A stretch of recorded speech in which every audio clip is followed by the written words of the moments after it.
السلام علیکم ناظرین، خوش آمدید کہتے ہیں آپ کو ہمارے چینل پہ۔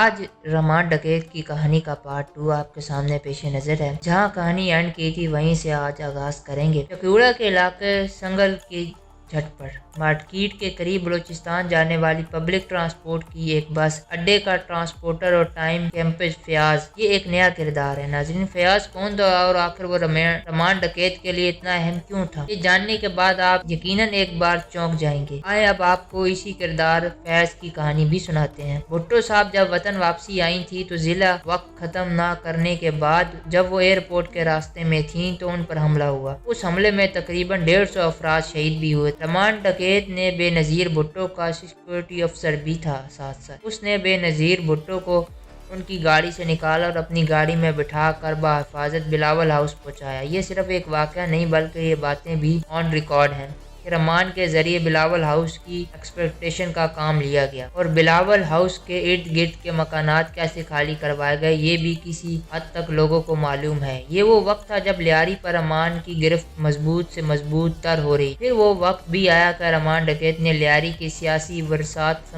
سماجی جانے والی جماعت پاکستان پیپلز پارٹی کو بھی یزان بنانا شروع کر دیا۔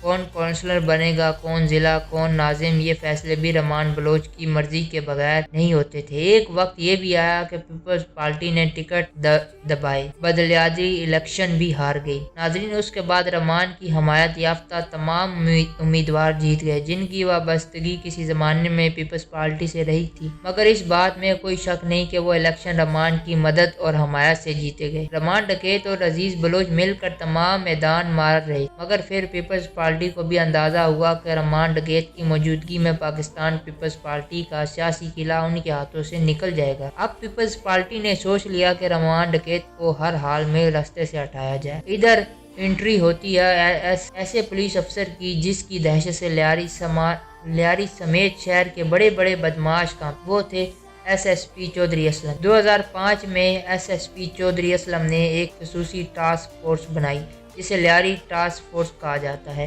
انہوں نے یہ ٹاسک دیا کہ کراچی میں لیاری خاص طور پر بدعمل زیادہ ہے، اس سے زیادہ رحمان کو گرفتار کیا جائے۔ اس مقصد کے لیے انہوں نے اپنا مخبر نیٹ ورک بچھایا۔ مخبر کے ذریعے اطلاع ملی کہ رحمان ہب کے علاقے میں موجود ہے۔ 2005 میں پولیس نے بھیس تبدیل کیا، ایک ٹرک کے اندر سوار ہوئے اور اس پر گھاس پھوس ڈال دی۔ جب ہب میں رات کے وقت اس مقام پر پہنچے جہاں رحمان موجود تھا تو ٹرک سے اترتے وقت رحمان پولیس کی تمام حرکات دیکھ رہا تھا کیونکہ اس نے وہاں سی سی ٹی وی کیمروں کا نیٹ ورک بچھا رکھا تھا۔ جیسے ہی پولیس چودھری اسلم، عرفان بہادر اور دیگر پولیس ٹیم نیچے اتری تو وہاں سے گولیوں کی بارش شروع ہو گئی جس میں چودھری اسلم، عرفان بہادر اور کئی پولیس اہلکار زخمی ہوئے۔ اس مقابلے میں حساس اداروں کے لوگ بھی شامل تھے، ان کے لیے فوری طور پر ہیلی کاپٹر بچھایا گیا اور رحمان وہاں سے ان پر حملہ کر کے فرار ہونے میں کامیاب ہو گیا۔ چودھری اسلم نے اپنی زندگی کا مقصد بنا لیا کہ رحمان کو کسی بھی صورت میں پکڑنا۔ انہوں نے جو بھی اپنی تبدیلیاں کی تجویز کی، تالے بھی کھولے اور منہ سے کہا کہ مجھے نہ کسی طرح رحمان ڈکیت چاہیے ہی چاہیے۔ رحمان کے لیے پھر 2006 میں کوئٹہ ٹاؤن میں ایک چھاپا مارا گیا۔ بلوچستان کے کوئٹہ ٹاؤن میں 18 جون 2006 کو رحمان ڈکیت کوئٹہ کے کسی علاقے میں موجود ہے تو ٹیم وہاں کے لیے روانہ ہو گئی۔ Thanks for watching. اللہ حافظ۔